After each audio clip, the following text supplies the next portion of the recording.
Seras-tu là de Guillaume Musso est un roman dans lequel on retrouve Elliot Cooper, un médecin de une soixantaine d'années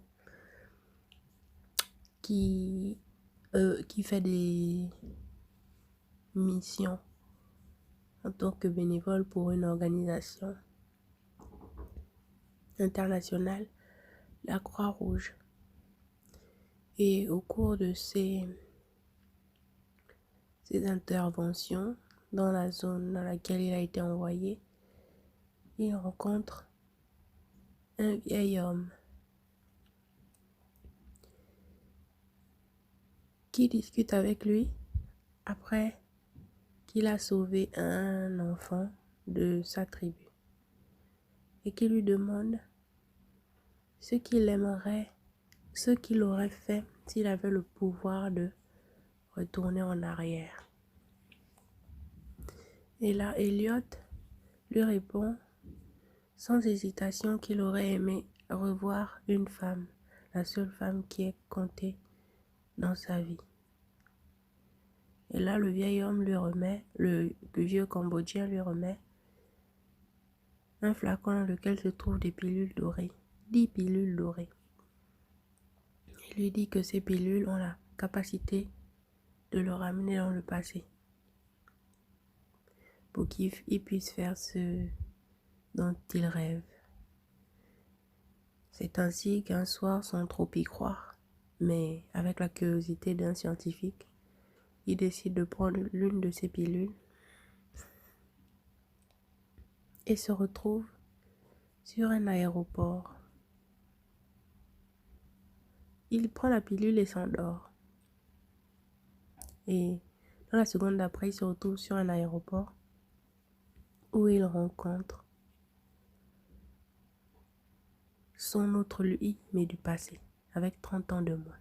Donc il rencontre son autre du passé qui a une trentaine d'années. Et leur entrevue est un peu bizarre.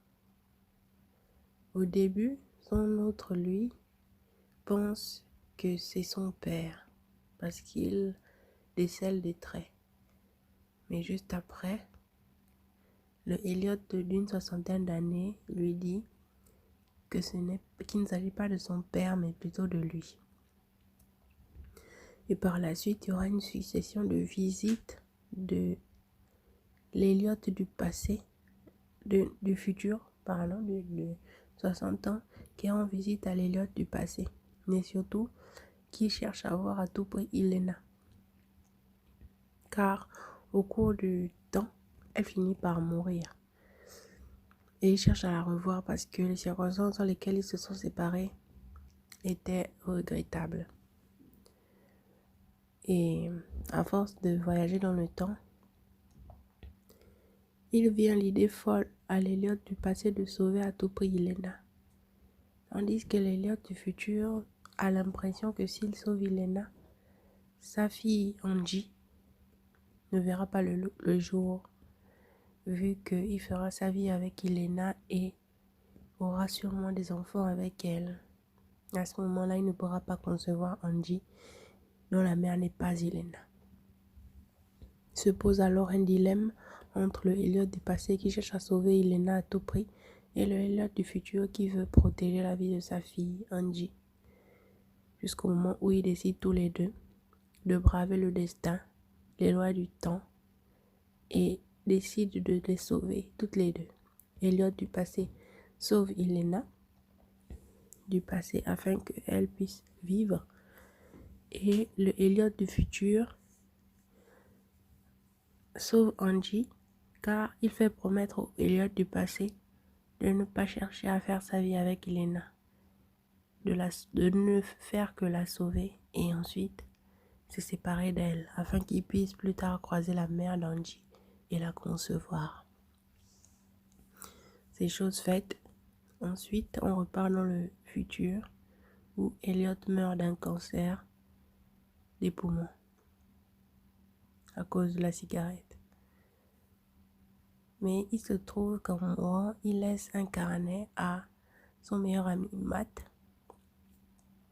dans lequel il raconte son étrange histoire des voyages, des visites de son autre lui. Et surtout, Matt se rend compte que Elliot n'a effectué que 9 voyages dans le temps et qu'il est censé en rester une pilule. Et là, il conçoit l'idée folle d'aller sauver Elliot dans le passé. Il prend la pilule et s'en va le retrouver. Et sur le coup, il retrouve Elliot à 30 ans, à une période où il a déjà commencé à recevoir les visites de son autre d'une 60aine d'années. Donc tout de suite, il comprend. Et quand Elliot lui demande comment vont les choses dans le futur, Matt lui répond que il est mort à 60 ans. Et là, Matt lui dit qu'il est venu pour le sauver. Elliot lui demande comment est-ce qu'il compte s'y prendre. Et il lui dit, en faisant ça, il prend la cigarette des mains d'Elliot et l'écrase sur le sol. Ensuite, il disparaît. Et Elliot comprend par cette occasion que s'il continue de fumer, il va développer un cancer qui aura raison de lui. Et il décide ainsi de fumer la dernière cigarette de toute sa vie, ce jour-là. Ensuite, de retour dans le futur, Elliot, Elena et Matt sont en vie. Voilà, fin de l'histoire.